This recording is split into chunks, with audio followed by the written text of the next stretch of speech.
This is Miss Fayetta on Chromebook Fun Friday. So today, the second part of our spreadsheet practice was we created our fake data of how many people have hamsters, and then we made a chart on the side.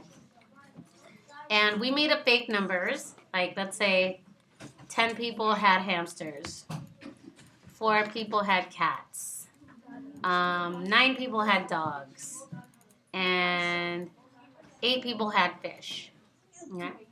So we put the data on in our Excel chart. I'm going to delete this right here so you can see how we got it.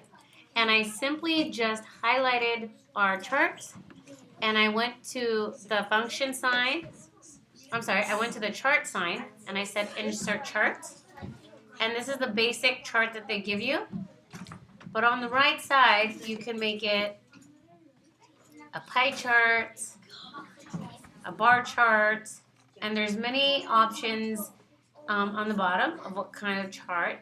You could even make it, not that kind of line, a line chart.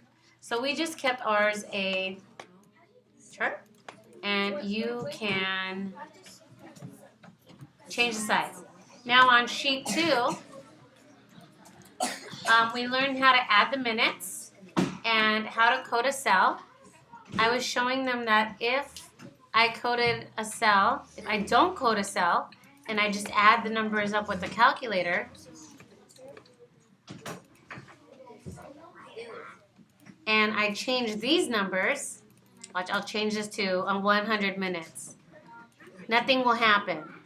But if the cell is coded here, it will change the number on here. So basically, I'm going to delete this so you can see. Basically, what we did was we pretended we had minutes and reading points. So for every minute we read, we got a point for the week. And you just go to total minutes. You go to the function sign and the sum. You're going to add it all. And you're going to highlight Monday through Sunday and press return. And there you have your minutes. So now that the total minutes cell is coded, anytime you change this number, the number below will change. Okay, and so that's all for today. We made a pie chart, and we found the total for our reading minutes chart.